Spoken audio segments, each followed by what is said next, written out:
What's up, guys? Welcome back to the channel, man. Welcome back to the channel. Today, guys, we got some Facebook marketplace scams. I ain't gonna do too much more talking. Let's get right to it. Let's go. Come with me to get scammed on Facebook Marketplace and have one of the most disappointing days of my entire life. After looking near and far for a vehicle, I finally find one in my price budget that just looks absolutely perfect. Interior definitely had some flaws, but the guy that owned this car is on the phone with us every single day saying there's absolutely no mechanical issues. The car is running and driving absolutely perfect. He just bought a new car, so he has no purpose for this other one. I should have known. I really should have known. I test drove it, I thought it was driving perfectly fine, and I decide to buy it. We then spend the rest of the day buying new cover seats for the interior of the car, getting new car mats.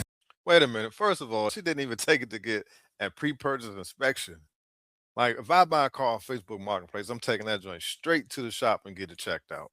Matter of fact, I'm gonna tell the person to meet me at the shop. Getting a steering wheel cover. Next day, I spend the entire day going to the DMV to register said car. I go as far to sell the car that I already had. You guys see where this is going.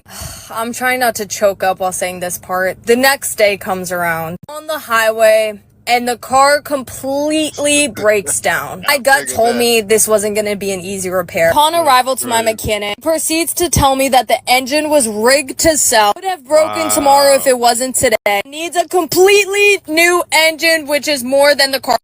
That's crazy. I don't know what she thought was going to happen. Anytime you buy a car like that, they'll fix it just enough so the check engine light won't come on, so the engine won't fall out. You got to do a thorough investigation of those cars, man, especially on Facebook Marketplace. Muir from Raleigh, North Carolina, who sold me an Audi A4 that you knew was a piece of shit car. You count your fucking days, Eric. I hope your fiance gets pregnant by your dad. And I hope it's a son. Man. He can finally have a son worth being proud of. What you did to me? Good luck, Eric. You see, in 2019, I bought myself a Mercedes GL 450 as a birthday present. I love that car. But then a few months ago, somebody crashed into the back of my car and it got totaled. When I got an insurance check, half of that money went to the bank to pay my car off, and the other half, well, it went to you, Eric. And you advertised this car as mechanic owned and maintained. And you said that the car was in good condition, and you assured me that there were no mechanical issues.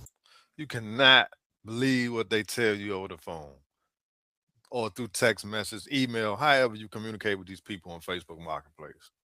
Especially an Audi. You got to take that car to the dealership or take it to a mechanic or somebody, take it somewhere and get it checked out. Because 9 times out of 10, there's going to be something wrong with it. But 10 days after I got the car, the check engine light came on. Then it wouldn't start. I asked you when was the last time the car had an oil change. You said the car had just had one. But the oil light came on. So I took it and got an oil change. And do you know 2 weeks later, the oil light came back on again? So I took it again to have an oil change. Do you know what happened? The oil pressure light started flashing. That's terrible. The car wouldn't start. The battery is drained. The alternator doesn't work. Wow. Eric, if you needed the money, you should have went and got a loan. I'm not certain what your motive was there. Cheats you out your money. That's what the motive was. That's terrible, guys. If we're not learning anything from these videos, you got to do your due diligence with these cars if you're buying them on Facebook Marketplace. He clearly took advantage of her. And that's what they will do. That's why I'm making these videos, because you consistently see this happen. I just find myself saying the same thing over and over and over on these videos. Stop buying these cars without taking somebody with you or have it inspected. You got to have it inspected. Story time about how I got scammed buying my car off of Facebook Marketplace. I bought my car from a Colombian couple in North Carolina. I drove it back illegally. Could have went to jail. The car could have been impounded. If we would have gotten into a wreck, none of the airbags would have deployed. I had my 5-year-old in the car with me, so that's not okay. That's not good. Whenever we got there, the guy was very, very nice. He's asking questions about how we met. His girl followed me on TikTok. They were super nice. Probably too nice now that I think back at it. But the car even had a tag on it, like it had been registered in South Carolina. But the car has not been registered since it was bought at auction, because legally it cannot be registered. The guy said that in North Carolina, the car doesn't have to be inspected, but I'm pretty sure it's the same as in Georgia. The car has to pass a state safety inspection. Now, how can you believe that? Why would you believe that a car doesn't have to be inspected, especially if it's an older car? Most states require you to have a car inspected, or either it got to go through emissions. There's a lot of different things you have to do to get to be able to register the car in whatever state you're in. That's crazy. That's the stuff I'm saying, man. We have to do better, guys. So people will take full advantage of it.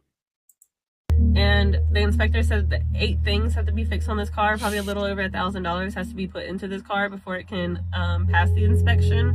Wow. So the guy said we should have asked about it. And I mean, it is kind of my fault because I didn't run a Carfax on the car. But legally, it's his job to tell me that it had a salvage title. You know what I mean? So it was a Colombian couple in North Carolina. There's no telling how many other people they have done this to. So this is kind of like a warning. You cannot expect people to be honest anymore. Now, don't get me wrong. There are some honest people in this world. But 9 times out of 10 on Facebook Marketplace, they're not being 100% truthful. There's always something they're hiding. Those old cars are going to have issues. I mean, you can't expect to buy an old car and there's absolutely nothing wrong with it. But there are certain things you can do, like you say, check the Carfax, do a VIN check, have it inspected. Those are the things you have to do.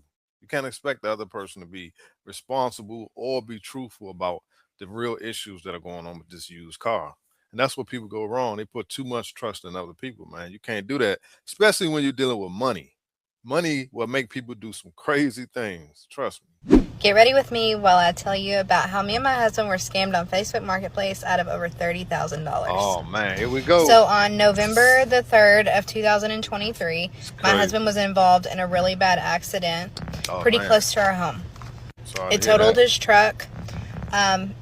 And so pretty close after, we started looking for another truck on Facebook Marketplace, which we learned was probably not the best place to look. Worst place we to look. decided to go ahead and use our own money to replace the truck while we were waiting on insurance to pay out his truck. And it seemed like, let's see, by that next Thursday, we had already found what seemed like the perfect truck. Looking back now, there were lots of red flags that we should have paid attention to. So we arranged to meet him in Carrollton at an apartment complex, which wasn't fishy. That's a red to flag us. right there. But like I said, the truck was listed as for a really, really good price. I think it was listed for like $35,000. Good price. And I like her accent. to us, it was a really good deal on that truck. So we brought a little bit of cash with us if we needed to like make a deposit, which we ended up doing. And then, you know, that's the one thing I don't understand is how when you're going to buy a car from an individual, like a person-to-person deal, I don't believe in leaving a deposit with a stranger. I just don't understand that logic. But I know you do it because you don't want them to sell the car, but I'm not giving anyone I don't know money to hold. I'm just not doing that, bro. I'll wait till I have every last dime before I go buy the vehicle. I just don't trust it. And I hear a lot of people saying that's what they do. I did have my gut was already talking to me. So I had a little bit of a gut feeling telling me to be prepared. So on the way up there, I called the Carrollton Police Department and asked them to run plates, which I didn't know you couldn't do, but now I know that. But she gave me, the operator gave me a website called VIN Verified that I ended up using to verify that the VIN numbers and plates and everything matched, and it checked out. It matched. So I thought, okay, well, good.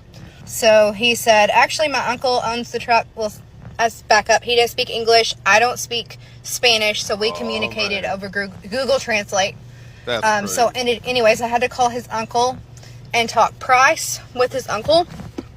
And so I talked him down $5,000, I think we ended up getting off. And he took it, like immediately took my offer. I bet he did. Which was another red flag that I just thought we were winning. Who coming down? So anyways, we gave him $500 in cash to hold the truck for us till the next morning so that we could go get cash. Another thing, don't pay in cash for a big purchase like that. Not doing that. And so We rode up. I took a picture of his driver's license. Not driver's license. Venezuelan ID card. Yeah, that is no driver's took a picture of that. Another red flag. And we set to meet back at the same place the next morning. And we thought, worst case scenario, we lose $500. Not a big deal, right? Nah, that's a big deal. In the grand scheme of things. I need my 500. No way. It's a big deal. But anyway, we met back the next morning. The next day was my son's birthday. My husband and dad took the cash up to Carrollton again and met the guy with the truck. And I called once again because my gut was telling me that something wasn't right. I called Carrollton Police Department, asked for, I think they call it a civil service officer to like be there to just assist to watch the transaction to make sure that nothing is wrong. And that's where the thing starts. Yeah, that's crazy. I'm not giving somebody $500. I'm not giving them a dime. I'm not going to buy the car until I'm ready to like purchase it all out. There's no holding, coming back the next day. I'm not doing all that. Because then you're giving people time, even if they weren't going to do anything shady. Now they got time to think about doing something shady. Because first of all, they know you have cash money now. You know what I'm saying? Like you can't put all your cards out on the table off the jump. You know what I'm saying? You got to be strategic about this stuff. Because people will plot on you, bro. Like they will plot on you. So my husband and dad were able to pick up the truck, and he called me. He said, okay, we're on our way home. I said, okay, come on, because we got people starting to arrive at the house for the birthday party. And when he got home, he said, hey, come out here and look at it. Come out here and look at the truck. I came out there. As I came out, he said, oh no, there's an air tag in this truck somewhere. Wow. And my husband's phone connected to an air tag in the truck. And we ended up looking, and it was underneath the back seat of the truck. And we looked at each other and we're like, oh my gosh, they were going to come back and steal this truck. Yep. And so we took the air tag out, turned it off, and we're kind of just like, oh my gosh, what do we do? We had thought we had kind of uncovered the problem, and we had only just begun. Wow, that's crazy. To find out all of the problems. The next thing, we went ahead and called the sheriff's department to come out. And the police. Yes, they called the They basically just made us feel like idiots. Like, there's nothing wrong with this truck. They ran the plates. They said, oh, everything's fine. This truck is fine. I don't know this is pre-crime. That was what we were told. It's pre-crime. So they can't do anything whenever a crime hasn't been committed, and that's fine, okay, whatever. But I'm telling them, like, hey, we need something here because we don't feel safe. But apparently there's nothing they can do. Whatever. We're one person in a huge county. So we did not sleep at home for a few nights. We slept at my parents' house because I was very scared that they were going to come. See, that's the thing. That's what I'm saying. Like, you're taking so many risks, especially when you're dealing with large sums of money. It's different when you're just paying like $3,000, $4,000, $5,000, maybe even $8,000, something like that. Once you get past 10 grand, some people start thinking, man, like, man, maybe these folks got more money than they showing right now. And you got to think like that. So you got to do your due diligence before you go out and to meet somebody. You know, again, especially with today's technology, man, it's so many ways for people to track you. And that AirTag thing, that's a known thing that a lot of people do, or a lot of people use, a lot of criminals use to follow people. You know, even when you're going to like Walmart, Target, anywhere, if you have something like a nice car or something like that, it's always somebody plotting. So it doesn't just apply to a used car when you're paying cash. I mean, that applies to everyday life. And we moved the truck to my father-in-law's house, thinking that we had avoided them coming to steal it. Mm-hmm. Well, then we realized that the horn had been disconnected. Wow. And I guess that was to prevent us from being able to push the panic button whenever they did come back to steal the truck. So that was on Saturday. We took it to my father-in-law's house, and I said, okay, on Monday I'll get insurance on it. I'll call the insurance company, get insurance on it, and we'll go pay the taxes and get new plates and all that. So I did that on Monday. Was able to get insurance on the truck, was able to get pay the taxes on it, which they ended up making me pay more taxes, more than just what we paid, because the truck was worth more. That's crazy. So I ended up paying the taxes, getting new plates, coming home. When we came home to put the plates on, we realized that the plates that were on the truck were paper plates. They had like taken a copy, and I was like, oh my gosh. What? Something's not right here again. What? So they wasn't real plates. Crazy. Still don't know. Hold on, wait a minute. Still don't have a clue where that. Hold on. Now y'all correct me in the comments. So she's saying, so where did they get the plates from? They trusted the people they bought the vehicle from. Plates that were on there, like you drove away from them with those plates that they had on the vehicle. Man, come on, bro. Back in the day, I know people in my family would take tags off of their old vehicles or another car that they had and put it on the car and drove it home. They wouldn't use the tags that was already currently on the vehicle. That's crazy, because you never know what somebody was doing in that vehicle with those tags. That's an automatic no-no right there. That's wild. Came from. We put the new plates on the truck, and we're still scared to drive it. It was throwing a traction control code. So my dad was like, let me hook it up to the computer, and I'll try to clear the code or see what's wrong with why it's throwing the code. So he did that the next day, and he called us over kind of late that night and was like, y'all need to come over here. The VIN number is wrong. I figured that. So they had VIN swapped the truck. Oh my gosh, man. VIN swapped every number on the truck to a different truck. And the truck crazy. That it really had been stolen in San Antonio the day before my husband's wreck. So we were in possession of a truck that was stolen almost 2 weeks ago. At that point. And so I called one of my friends that is a retired investigator for a city close to us, and he told us, yeah, I mean, it sounds like the truck's been VIN swapped, and there is a chance that Dylan could go to jail tonight. So we braced ourselves. We voluntarily turned over the truck, knowing that my husband could have gone to jail, which was so unnerving.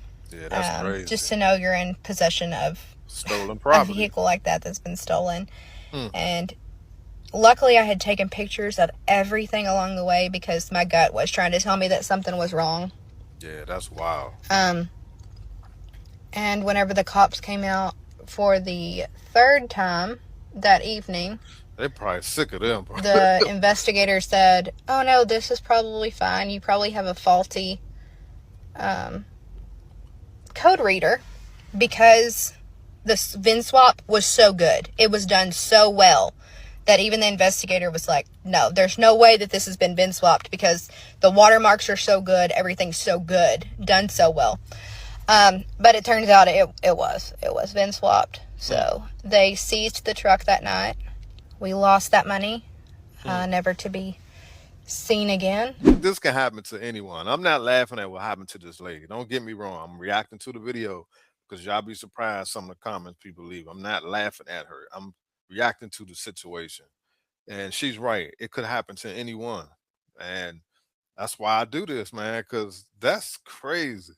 So they basically was out of $30K. She would have been better off going to the dealership and financing the vehicle. Then once they got their settlement money, pay it off. That's all they had to do. On how I got scammed out of $20,000 on Facebook Marketplace. They getting scammed. Big so money. I was searching for months to get another Scat Pack. And I finally found one in Oklahoma City. So I tried to get them to come here because they're about 2 hours away from me. First of all, I hate to say this, but anytime you're going to buy a Dodge vehicle, just know 9 times out of 10, there's probably going to be some fraudulent activity going on. I mean, it just is what it is. I've owned several Mopars, several Dodge vehicles, Chrysler vehicles, And luckily, I haven't had any issue like that because I bought all mine's brand new, and I wasn't going to deal with the nonsense on Facebook Marketplace. That's just crazy. So all my cars were ordered. But anytime you buy a Dodge product, Chrysler product, Jeep product on Facebook Marketplace, there's a strong chance you're going to get scammed. To do the deal, and they kept giving me excuses. That should have been red flag number one, and it was. So I ended up driving 2 hours away from my city by myself. No one wanted to go with me. Oh my goodness. And I've never drove that far by myself. That's So sad. I get there and he's literally at work. He told me he's a manager of this car dealership, but it was his personal car. Later, come to find out, I call that place a few months later and they say, no one works here with that name. But he was literally in uniform, so I still don't understand that. Like a movie, so man. I cashed out him 10 grand and then gave him my card that was worth 10 grand. Oh my It wasn't stolen. It had a title from Carvana. I made sure all the VINs matched, so I'm thinking it's all good. You still owe money on that like, joint. what could be wrong? Guaranteed. Well, about a month later, I go to text him, and because there's some like opener or something, some like remote in the car, and I'm like, what is this for? Is it like a garage opener? Is it for a kill switch? No response. So that's fishy. And then I realized he blocked me on Marketplace.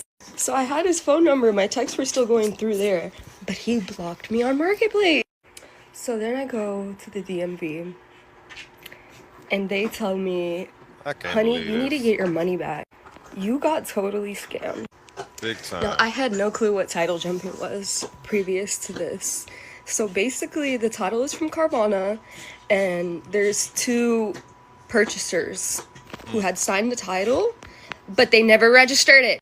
So that means I couldn't register it.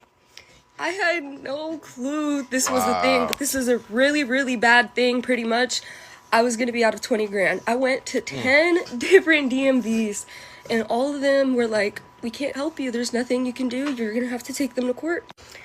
I already have court stuff going on. I don't want to take another person to court, bro. He blocked you. How you gonna do that? So finally, I called this one DMV, and they're like, I'm not sure how we can help. Let me talk to this person. They know more about this. And we'll give you a call back. So they give me a call back a few hours later, and there's nothing we can do to help you. But this person came in and gave their business card, and we've heard really good stuff about them. They're basically a title service agency. Now, I had no clue that there was title service agencies. Like, I did so much research online, and I knew nothing about this.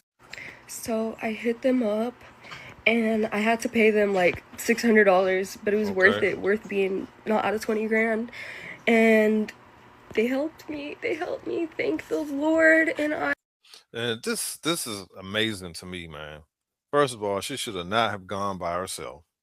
And it's I mean, she has to have some idea about dealing with those type of cars to even want something like that. I mean, she don't even appear to be the type of female who would drive a Scat Pack. You know what I'm saying? Like that mean they seen her coming from a mile away. He knew what he was doing. That's unbelievable. What people will do, man, to scam you. That's crazy. I was just now able to get it registered after 5 months. I was driving 5 months unregistered! I could have got my car taken from me like any second. And best believe I made sure all of his people, friends, family knew what kind of person he was. Because he was not helping me, not answering me, and I know that he couldn't register either, and he just threw the problem to someone else, which is so illegal. So if you're in Oklahoma, don't buy a car from Brian Salinas. Wow, he ended up replying to me at one point. He was I can sue you for defamation, right? It's not defamation if it's true, buddy. You fucking scammed me. Wow. And I knew I'm not going to sell this car and just pass the problem to someone else. Thank the Lord for helping me. And this is my third car I bought off Marketplace. All of them had title issues. All of them, bro! And you did it again. But fuck, just know you're taking a risk. This is my baby, though. That's and this is my other baby I got off Marketplace. Only $13K. Wow. So obviously, she don't mind being scammed. If this happened to you more than twice and you still buying cars on Facebook Marketplace, then you said something else going on. So guys, there it is, man. Again, Facebook Marketplace has struck again. Victims galore. I hope we're all paying attention to this, man. When you see a car you really want and the price is unbelievable, 9 times out of 10, it is unbelievable. So just be careful. Make sure y'all doing your due diligence, because there are people out here 24 hours a day, 365. All they do is scam. That's it. So you got to be on your P's and Q's. If you're new to the channel, man, hit the like button, subscribe. I appreciate y'all watching. Please hit the like button. See y'all on the next one. Peace.